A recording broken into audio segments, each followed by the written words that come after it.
Depuis de nombreuses années, les industries exerçant des activités à risque ont mis en place des dispositifs de retour d'expérience ayant pour vocation de se saisir de tout événement considéré comme un écart, une anomalie, pour en déterminer les causes, les circonstances et les enchaînements qui y ont conduit, les conséquences qui en ont résulté, pour en tirer les enseignements permettant d'en prévenir la répétition.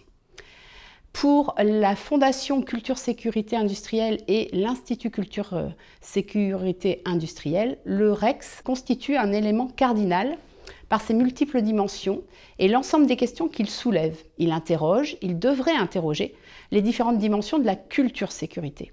Il constitue un élément de partage et d'échange pour les différents partenaires de la sécurité. Dans le monde de la santé, les premières revues de mortalité et morbidité ont lieu en 1910 aux USA, mais il faut attendre les années 2000, après le rapport To Err is Human, pour constater la mise en place de dispositifs de gestion des risques en France. Pourquoi ce retour d'expérience? Eh bien parce que nous faisons tous des erreurs, parce que l'homme est faillible et à la fois fiable, parce que nous apprenons des erreurs et des récupérations de ces erreurs, et parce que le partage d'expérience donne du sens à l'erreur. C'est ça le retour d'expérience. Cela permet à la communauté de s'adapter, d'évoluer.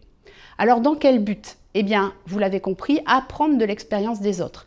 Favoriser une approche nationale et locale cohérente de l'identification, déclaration, analyse des événements indésirables, pour permettre la promotion active des meilleures pratiques.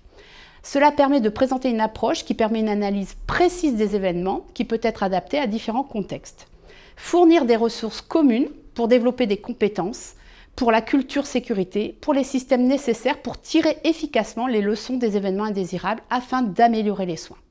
Alors pourquoi ce retour d'expérience? Eh bien pour partager une vision globale, repérer les points positifs, renforcer en les diffusant, identifier les points à améliorer sans sanctionner, en partageant les bonnes pratiques attendues ou possibles.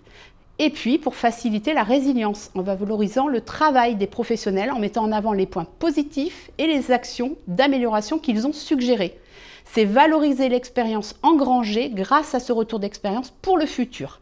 Et c'est partager largement ce retour d'expérience avec l'ensemble de la communauté pour que tout le monde profite des enseignements liés à cet événement. Dans son rapport annuel 2023, la Haute Autorité de Santé a enregistré 40 000 déclarations et elle reconnaît que la qualité de ces déclarations est vraiment préoccupante car une analyse sur deux, elle n'est pas de bonne qualité. Et c'est bien ça le cœur du problème, c'est que depuis de nombreuses années, on a bien vu dans les industries à risque qui ont déjà révélé ces difficultés rencontrées dans l'application des démarches de retour d'expérience. Par exemple, en 2005, l'INSEE a montré que les facteurs psychologiques et sociaux sont parfois un frein qui influence la perception de l'utilité en matière de risque et de retour d'expérience.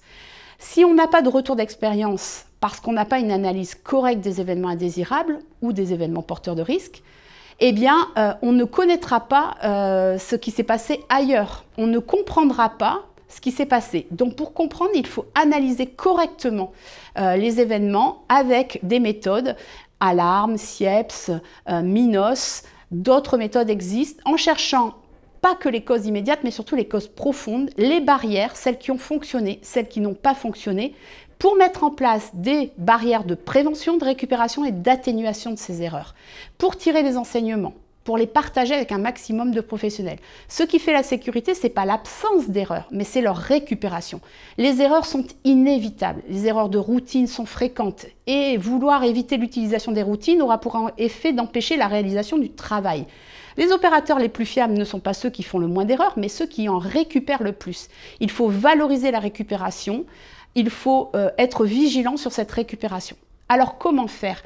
Eh bien, il faut que ce soit intégré dans la stratégie de l'établissement. Il faut que l'établissement mette en place une charte ou un engagement des dirigeants qui explique clairement les objectifs du retour d'expérience, les garanties, la confidentialité, la culture juste, pour rassurer les soignants.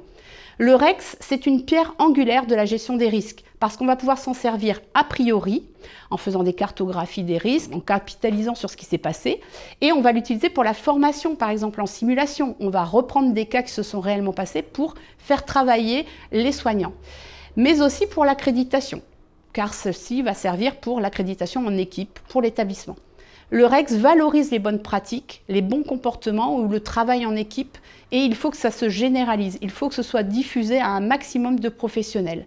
Mais ce n'est pas tout, il faut que dans l'établissement, ces barrières qui ont été mises en place, il faut les suivre, il faut les monitorer, voir si elles sont toujours efficaces. Et bien entendu, il faut communiquer un maximum sur le retour d'expérience pour le diffuser auprès des professionnels et des déclarants qui vont comprendre à quoi a servi cette déclaration et qui vont continuer à alimenter le système de retour d'expérience. Juste pour terminer, je citerai 2 médecins qui ont publié cette déclaration, qui ont dit « La clé pour créer une compréhension commune du risque est l'apprentissage continu et le retour d'information. Lorsque l'apprentissage continu et le retour d'information sont maintenus dans une organisation et qu'ils sont bien mis en œuvre et évalués, on peut alors parler de vision commune. »